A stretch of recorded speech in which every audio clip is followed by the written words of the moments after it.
As we begin, I'd like to invite you to join with me in acknowledging the Kumeyaay Nation, the people who inhabited San Diego County before the arrival of Europeans, in acknowledging that all our homes, our neighborhoods, our university, and our country exist on the lands of Native peoples, and that these lands were stolen from them.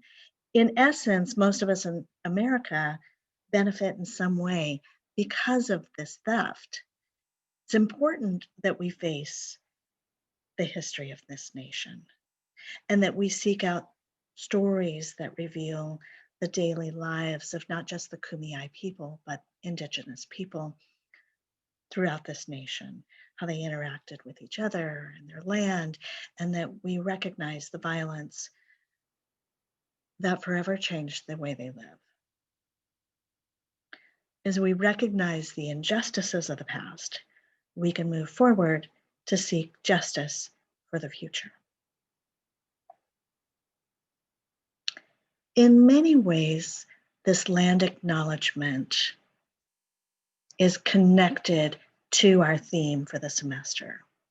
Raise your voice, make your message matter. And in many ways, that theme is connected to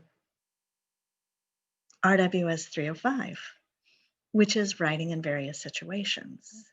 This is a writing class that's very different from ones that you took in the past that were focused on academic writing, because this one asks you to envision writing in a new way. Because after all, you're not going to be at the university forever. You're going to move outside the university, and you're going to have to write and communicate outside of academic conventions, standards, ways of writing. And so this class will ask you to do all kinds of different writing for a variety of situations, contexts, purposes. And I hope that you will get something, you will get to write about something that matters to you, something that really motivates you to raise your voice. I know that I will enjoy reading what you write a lot more if you're passionate about it than if you're just writing to finish an assignment. And all of that is super connected. All the things are connected. All of that is super connected to these 5 foundational ideas about writing that I want to share with you. Number 1 is all writers have more to learn. No matter what kind of writer you are right now, you can learn, you can grow, you can develop improved skills, more advanced skills that allow you to raise your voice effectively. Number 2, writing depends on, it will change based on situation and context. What kind of thing are you writing? Who are you writing to? What are you responding to? Who's your audience? All of those matter, and they change the way you write. So there's not any single way of writing. Number 3, writing is process. Sometimes a long process, but a process nonetheless. It's not the same process for every kind of text. And it's not the same kind of process for every person. My style of writing might be very different than yours, and my process might be very different from yours. Number 4, and we're going to talk about this a lot this semester. Writing or literacy involves aspects of identity. There's no way to separate it. And when we try to separate it, what we end up doing is separating ourselves or a portrayal of ourselves from who we actually are. Number 5, writers learn from knowledgeable peers. And that is the reason why this is not an independent study class. I believe that just as I learn from my students, you all learn from each other. that you learn from the stories you tell and the things you've learned.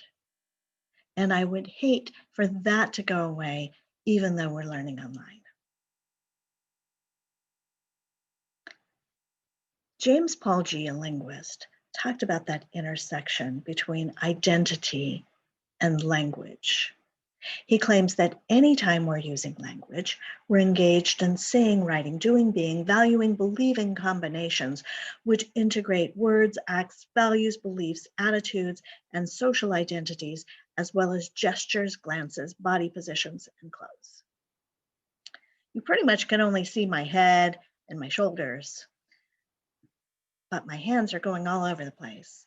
It's hard to separate my facial expressions, my gestures, my glances, all are a reflection of my identity. They're all a reflection of who I am, what I believe, and my attitudes about writing. And so are yours. Now, that identity that I convey might be a little bit different depending on the context. Am I with my friends? Am I with my students? Am I with my colleagues? Am I home alone? All of those things matter. And so that question comes up, who am I? Well, you're going to get glimpses of who I am through videos. You're going to get glimpses of who I am through the stories that I tell. You're going to get glimpses of who I am by the way I respond to your writing, the way I've written on Canvas pages. All of these things are going to show you who I am. I don't necessarily need to tell you who I am. As an example to illustrate that, when people learn that I'm a teacher, they automatically conclude that I must be a writing teacher, an English teacher. And I don't know what it is. What kind of English teacher vibe do I give off? I'm not really sure, but that's what they guess. Nobody has ever guessed that I was a physics or a chemistry teacher. There you go. Why does identity matter? Well, our identities shape our experiences, and our experiences shape our perspective. And our experiences and our perspective influence what we have to say. We learn when we listen to people whose identities, whose experiences, whose perspectives are different than our own. And so we benefit when people share their identities with us and we open ourselves up to learn from other people. Our writing, pieces of ourselves come through our writing, and that's a good thing. Because not only are other people going to learn from that, but it helps us build ethos or ethos. What do I mean? Well, ethos is trustworthiness. It's how trustworthy does your audience think you are? Do they feel like you're an authority, that you know what you're talking about? Are they willing to listen to you? Aristotle observed that speakers and writers build ethos when they seem knowledgeable. They have experience, they have learning, they seem to know what they're talking about. But that's not the only thing. If they seem objective, like they're open to hearing all sides of an issue, if they seem to share values that matter to the audience, if they seem to show concern for people, most specifically the audience, and if they seem like they're good or honorable or virtuous people, we're more likely to trust people, writers, speakers who seem that way. And so ethos construction really depends a lot on who we are, but also who we are writing or speaking to. This is going to be a huge thing this semester as you write for various audiences and various contexts with different types of texts. Your identity is your own, and you want to be authentic, but you might think about how you can convey that. What makes you an authority that someone might want to listen to on this topic? What parts of your identity do you want to reveal? And what are the best ways to do that? Briggs and Woolbright assert that telling stories is a really important way to build identity and to reveal things. They say narrative provides a way to speak things otherwise unspeakable, to give voice to that which would otherwise go unheard. And I'm going to tell you, you're going to be sharing your identity in a variety of ways this semester. And I'm going to ask you to choose distinct narratives from your life and from your observations in order to build your identity and help you to raise your voice. And all the while, keeping in mind that we really are writing to different audiences. And you'll see I'm going round and round and saying the same thing from different perspectives, because all of these things about writing can be looked at so many different ways. Bell Hooks says in our everyday lives, we speak differently to diverse audiences. And we communicate best by choosing that way of speaking that's informed by the particularity and uniqueness of whom we are speaking to and with. Now, that brings us back to rhetoric, and I'm almost done. Rhetoric is adapting to audience and purpose. Aristotle says it's the ability to determine the available means of persuasion. Socrates said it's the ability to move the soul with words. It is all of those things. It's that adaptation. There's no one single way to write. And you're going to be experimenting with all kinds of ways this semester. You're going to be building a blog. You're going to be communicating with each other, a discussion board posts. You're going to have responsive writings. You're going to write a letter to the editor.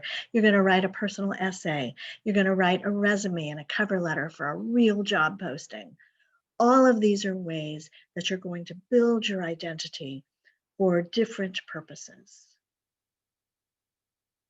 Now, it's a short week, so there's not a lot to do beyond this video. So read whatever's on Canvas. There's not a lot.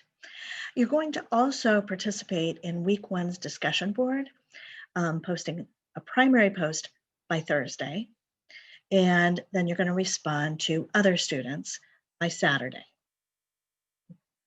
We've got a pattern going on. You're also going to read E. Shelley Reid's 10 Ways to Think About Writing, Metaphoric Musings about College Writing, and this will give us common language to write and to talk about writing. And then you're going to respond to the reflection direction question by Saturday. Now, these reflection direction questions are going to have 3 parts. One is a basic check-in. How are you doing? Another questions will ask you to reflect on the week's instructions and your own learning process. And the third one is you're going to direct your attention to what's coming next, how you're going to proceed. That is all I have, and have a great rest of the week. I look forward to reading what you write.